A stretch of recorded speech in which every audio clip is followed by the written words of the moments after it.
বন্ধুরা, আপনারা সকলেই ভালো আছেন, সুস্থ আছেন। আবারও আপনাদের সামনে আমি একটি নতুন রেসিপি নিয়ে চলে এসেছি। এই রেসিপিটি হচ্ছে সমুদ্র কাঁকড়ার টক। তাহলে চলুন রেসিপিটা শুরু করার আগে কাঁকড়াটাকে আমি ভেঙে ভালো করে পরিষ্কার করে ধুয়ে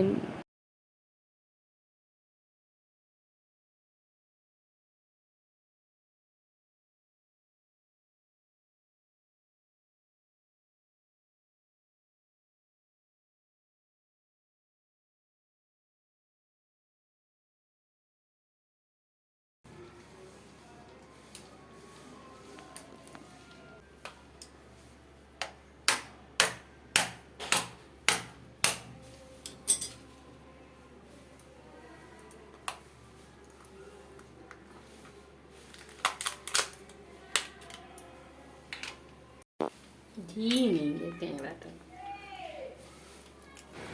এই যে কাঁকড়ার দু সাইডে খোলা থেকে বের করার পর কাঁকড়ার দু সাইডে চুবড়ির মতো এগুলোকে কাঁকড়ার চুল বলে, এগুলোতে কাদা নোংরা জমে থাকে। তাই এগুলোকে ভালো করে পরিষ্কার টেনে টেনে ছিঁড়ে পরিষ্কার করে দিতে হবে। আর এগুলো খেলে পেট খারাপ করে, তাই এটা ভালো করে পরিষ্কার করে এরপর কাঁকড়াগুলোকে ধুয়ে নিয়ে আপনাদের সামনে রেসিপিটা স্টার্ট করার জন্য চলে এসেছি।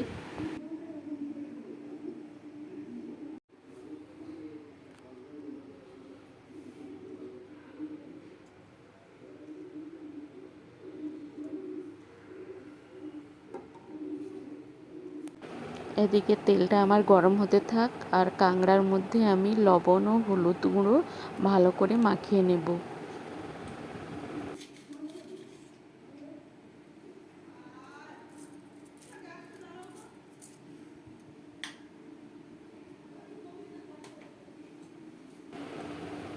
এখানে তেঁতুলটাকে আমি জল দিয়ে ভিজিয়ে রেখেছি। নরম হলে তেঁতুলের চটকে নিলে কাঠটা বেরোতে ভালো হয়, সেজন্য আমি হালকা উষ্ণ গরম জলে তেঁতুলটা ভিজিয়ে রেখেছি।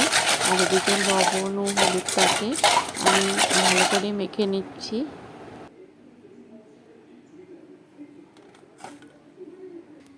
এদিকে কড়ার মধ্যে আমার তেলটা গরম হয়ে গেছে, এর মধ্যেই আমি ফোড়ন গুঁড়ো দিয়ে দিচ্ছি।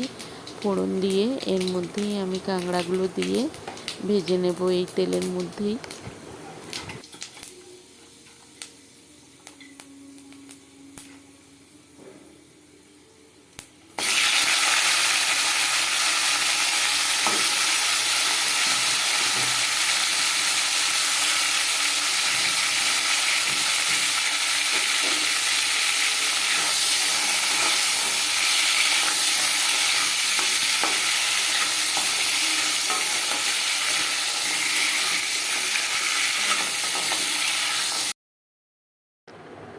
কাঁকড়াগুলো এখানে দিয়ে দিয়েছি কড়ার মধ্যে। প্রথমে একটু কাঁকড়া থেকে জল বেরিয়ে যাবে, তারপরে শুকনো করে ভালো করে কষিয়ে ভেজে নিতে হবে।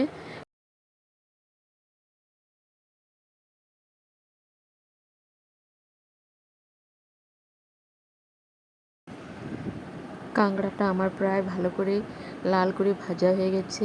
এই কাঁকড়ার মধ্য থেকে তেল ছেড়ে বেরিয়ে গেছে, তাহলে বুঝতে পারবেন যে ভাজা হয়ে গেছে।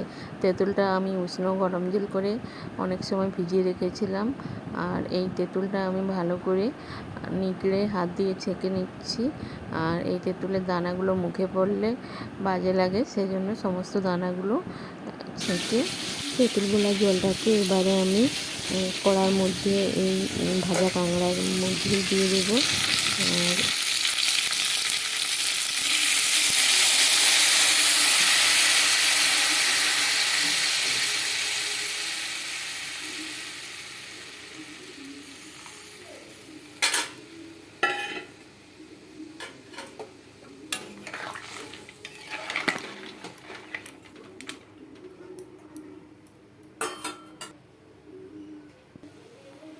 প্রথমে এই কাঁকড়ার টকটাকে হাই ফ্লেমে টকবক করে ফুটিয়ে নিয়ে তারপর লো ফ্লেমে আস্তে আস্তে করে ফুটিয়ে নিতে হবে।